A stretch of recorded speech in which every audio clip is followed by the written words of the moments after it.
ഗവൺമെന്റിൽ നിന്നും എന്തൊക്കെ നേട്ടങ്ങളാണ് നിങ്ങൾക്ക് കിട്ടിയിട്ടുള്ളത്? ചോദിച്ചു നോക്കിയാലോ.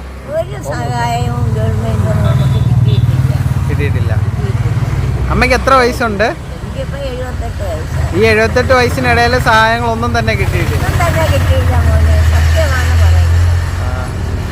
ഇപ്പോഴാണെങ്കിൽ എൻ്റെ വീടെല്ലാം ഇടിഞ്ഞു തൊഴിഞ്ഞ് ഇതായി കിടക്കുകയാണ്. അവർ മെയിൻ്റനൻസിന് 1 ലക്ഷം രൂപ വിധിയായിട്ടുണ്ട്. പക്ഷെ മോളുടെ പേരിലാണ് വിധിയാക്കിയപ്പോൾ അവളുടെ പേരിലുള്ള സ്ഥലം എൻ്റെ പേരിലാണ്. അതുകൊണ്ട് അവർ തരാതെ പണം ബാങ്കിൽ കിടക്കുകയാണ് അവർ നിർത്തി വെച്ചിരിക്കുന്നത്.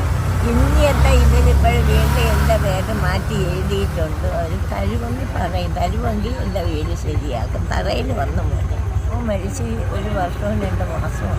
അയ്യോ. പക്ഷെ മോനുണ്ടായിരുന്നെങ്കിൽ ഇവരാരെയും കിഴിയാൻ പോകത്തില്ല മോനെ. എൻ്റെ മോൻ ശരിയാക്കി. നിങ്ങളുടെ അഭിപ്രായം കമൻറ്റ് ചെയ്യാൻ മറക്കരുത്.